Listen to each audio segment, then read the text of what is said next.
So you gave them the answer. And honestly, it was like a really good answer.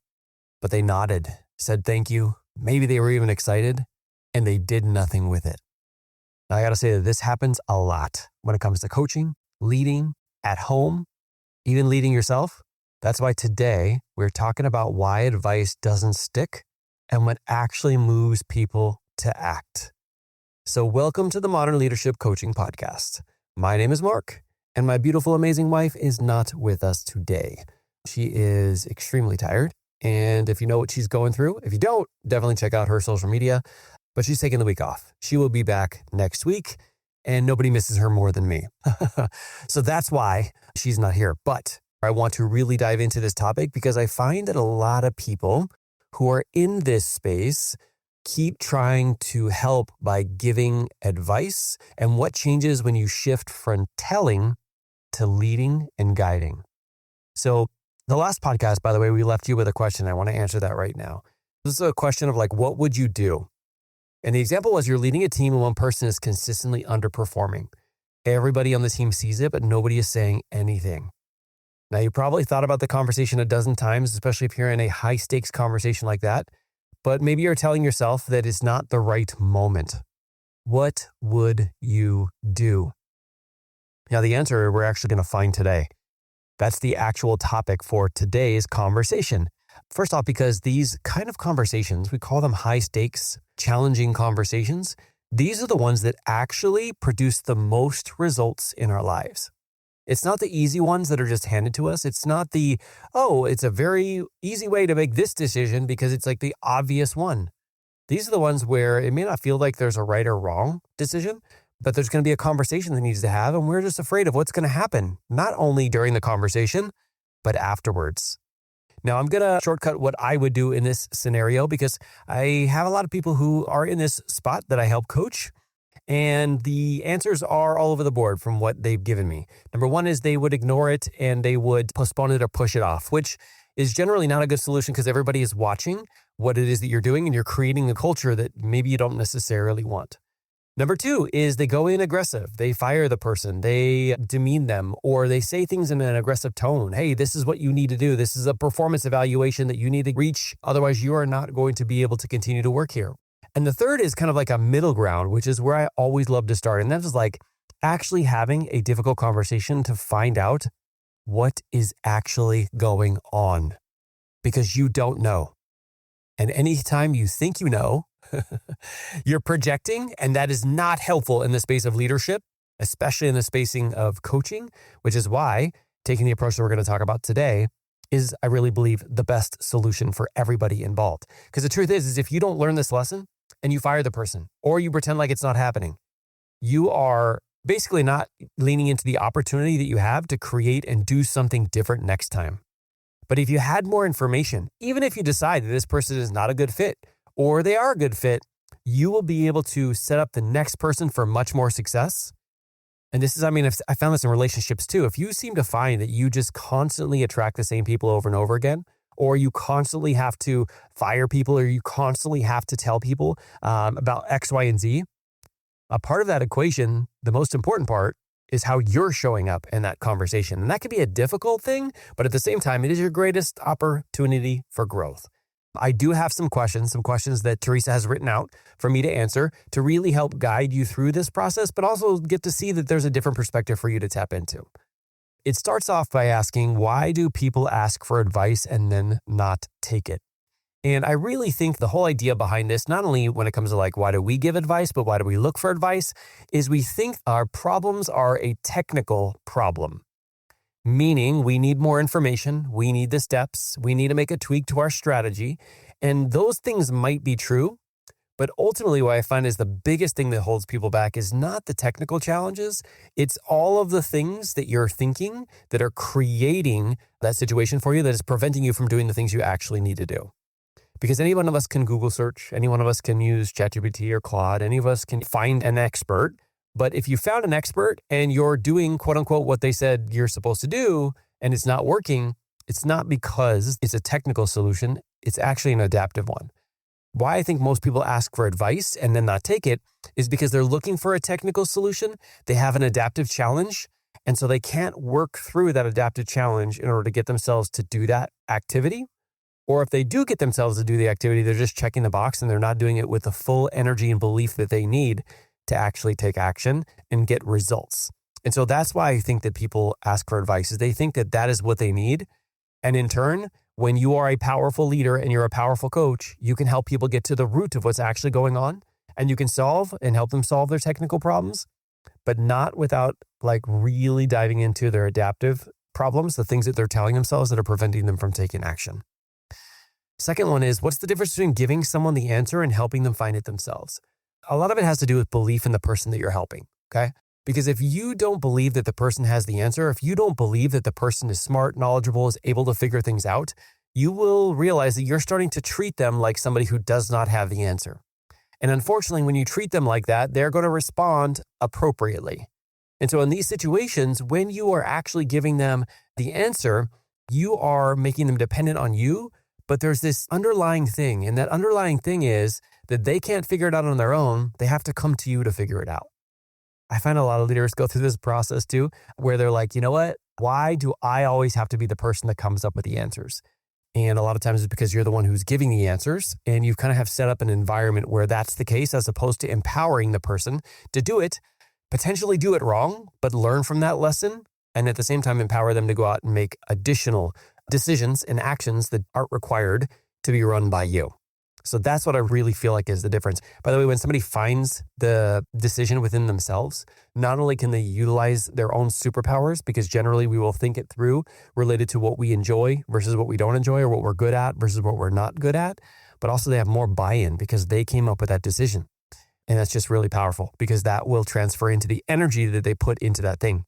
Talk a little bit earlier about that, right? Some people will think if they're a high performer, they're the type of person who just takes action and that thing doesn't work. Many times I've actually come back and I've coached them and I have removed a limiting belief or gotten to see what's actually driving the behavior. And what they didn't realize is that when they were taking action, they were taking it from a very, let's say, not so high energy state. And so they weren't going to ever produce results, even though they were doing the right activity. They were not doing it with the right energy. This is one of the things that you cannot find if you just give people advice, and instead you get to the root of what's going on and you can ask them powerful questions. That's why you want to make sure that you're not giving advice in this situation. Next one is when someone nods and says, that makes sense, but doesn't act. What did we miss in that conversation? We missed the thing that's actually causing them to get stuck. There's a lot of things, especially in the self-help world, where people are like really starting to realize that I'm the thing that's holding myself back. Unfortunately, that is actually not a helpful thought. Because when you think about that, you keep focusing on you're the reason why you're stuck, you're going to keep creating more stuckness. Instead, like really finding somebody who can help guide you through that process and actually get to the root of what's going on and show that it has nothing to do with your potential, nothing to do with your worth. It has everything to do with your brain trying to keep you safe and alive, which is what it's supposed to do. They remove some of that shame and some of that guilt and get you out of, oh, I'm my own worst enemy. If you've been somebody who's been like that, where you're like, what's holding me back is me, you are going to keep manifesting and creating that in your life. And so being able to find somebody who could ask you questions rather than giving you advice is really going to help you not only get to the root of it, but take the action that you want to take. The next question is, how does telling people what to do actually create more dependence, not less? If you're the type of person where everybody brings everything to you, start thinking about, am I asking a question to help them bring out the best in this? Or am I giving them advice? Because if I'm giving them advice, I'm now training them to keep coming back to me and being dependent. One of the things that my clients tell me that they really love, and I actually really love it about what we do here, is my goal is not to make you be handcuffed to us or a specific coach or a specific person. My goal is to really empower you so you're going to be able to do this on your own. I think that's a big difference between what we do inside of our High Impact Mastery Academy versus many other places, is they try to make it so that you are now tied to doing that thing. And there is a certain component of, if there's something that has changed you, continue to lean into that thing to develop and get better, but also not go back to your old habits. And that's one piece. But if we think about the whole idea of really allowing for people to become independent, for them to be able to navigate this stuff on their own, knowing that they're still going to run into situations where they might need some help, That's really where I feel like my place is teaching them the growth model, showing how it applies to them, showing them how they can use this in their day-to-day, knowing that they might need some help for the more intense stuff, but also not making sure that they're dependent on me to guide them through it, for me to share the entire lesson with them. And then be there, yes, when they need some additional help themselves, but making sure that they don't feel fully dependent on me before they take that action. It's one of the things that we do inside of our program to make sure that by the time you leave, you're confident knowing that you're going to be able to help somebody through any difficult conversation and come out on the other end with a transformation, whether it's you transforming, them transforming, or the best, which is a mixture of both. Okay, so where do you see this pattern showing up outside of work, in parenting, friendships, and mentoring? Parenting, I would say this is the thing that helped make the biggest impact and connection with my kids, but also with Teresa. I remember early on when I was in the Dad Edge Business Brotherhood, so I have an opportunity to actually teach and train and facilitate inside of that program now. But back when I was going through it myself, I remember there was this video, and you can do a search for it on YouTube. It's called It's Not About the Nail. And what it is it was this really funny skit. And basically what it was saying is so many times we look at situations as, if my kids or my wife or my family is bringing this to me, then that must mean they want to fix it. And that is not the truth, not the truth at all.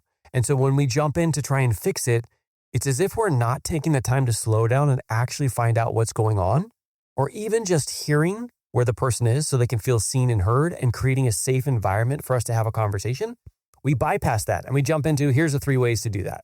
This video really connected to me because at the time I was doing that with Teresa. Every time she brought me something, I was like, let me tell you the 3 steps in order to take action. And I didn't realize that one of the best ways of not doing that is asking her if she wanted somebody to give her some advice, if she wanted somebody to listen, she wanted a coach, whatever that process was, I was going to be there no matter what. And most of the time she said, no, I just want you to listen. And that's really where the connection happened. And when I think about like my kids, I think about my youngest who was struggling with getting up for school. Now at the time, he was much younger than he is right now. And I remember having this conversation and giving ultimatums and trying to give, rewards for when he did it right, etc.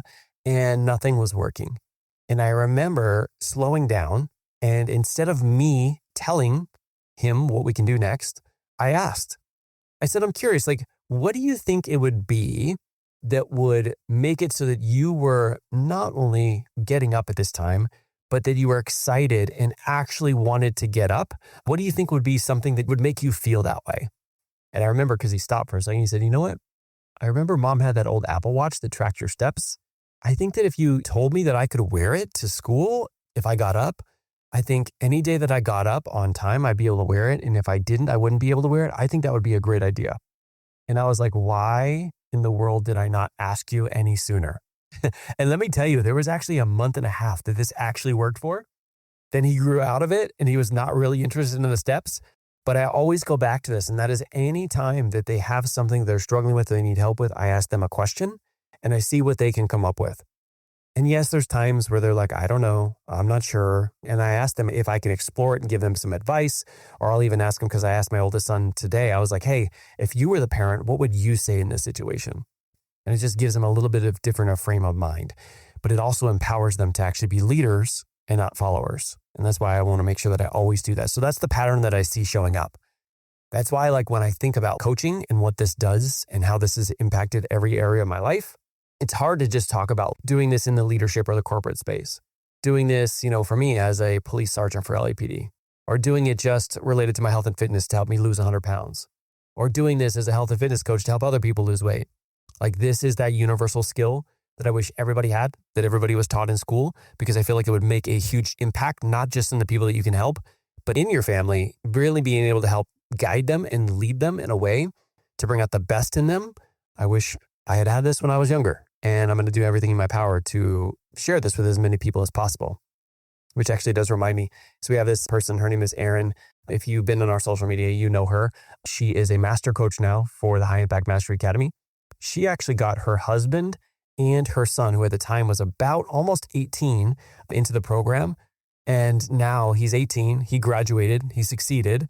I just got to think about the impact that he is making is going to make, because now he understands not only how to lead people effectively, but also how to lead and manage his own mind. That is game changing. That is game changing. I wish I had something like that when I was younger. All right. Someone asked us recently, how do I stop being the person everyone comes to for answers? What would you say to them? Start being the person that everybody comes to for questions. Now, we have this process we teach inside of the certification related to the growth model, and it talks about the best of the past, the best of the present, and potential for the future. And if all you do, like let's say you don't understand what actually is holding people back, right? And you don't know how to go through that process. By the way, that's why we have the High Impact Mastery Academy, and I'll share some details in terms of how to learn more about that. But if all you do is ask a question, have it be rooted in the best of the past, best of the present, or potential for the future. So even painting a picture of, let's say somebody comes to you and they have a goal you want to achieve. And you're like, okay, so if it was easy, if we could remove all the pain, the struggle, the sacrifice, and you could achieve not only success personally, but success professionally, what would that look like by the end of next year? And if you can help them by painting that picture, it really helps them get clear on some things that maybe you would have not been able to bring out by just giving them advice. Now, if you're in the leadership space and somebody comes to you, whether they're struggling with doing something or you're trying to get them to take a new action, even saying something like, okay, I want to explain this to you, but I'm curious, like, what are some questions that you'd have to ask me to know that you have everything you need to be able to do this successfully? That's a question that you can ask somebody, and maybe they're going to be able to tell you, well, I'm doing good in this area, but this is the area that I'm struggling with. You would have never known if you hadn't asked that question. So that's what I would say is start becoming the type of person that everybody comes to for questions, not the person that everybody comes to for answers. Now, here's the thing. I talked about this a minute ago. So if you are in a role where people really depend on you and you want to learn how to guide them instead of carry them, that's why we put together a very short video on how to lead high stakes conversations without winging it. If you go to modernleadership.us/mastery, check it out. You can download it. It's 6 minutes. It will give you an idea of some things that are maybe happening behind the scenes. And then if it makes sense, we have an application to apply for the High Impact Mastery Academy. We have one every couple of months, but you have to fill out an application because this has to be something that is a right fit for you and a right fit for us as well, because the groups are very tight-knit and close, and we make sure that everybody gels well together. So fill out that application if it's something you're interested in. But remember that the goal in any conversation is not to have the best advice. The goal is to help someone think clearly enough that they don't need yours. That's really the shift, not only from being needed, but really for being trusted. And that's what makes the best coaches and leaders on the planet. So thank you guys for leaning in. Thank you for doing what you always do out there, which is leading from the front. And I look forward to seeing you next week with my beautiful and amazing co-host being back. All right, everybody. Have a great week. Thank you for listening. If you want to be considered for the May 2nd cohort of the High Impact Mastery Academy, apply at modernleadership.us/academy.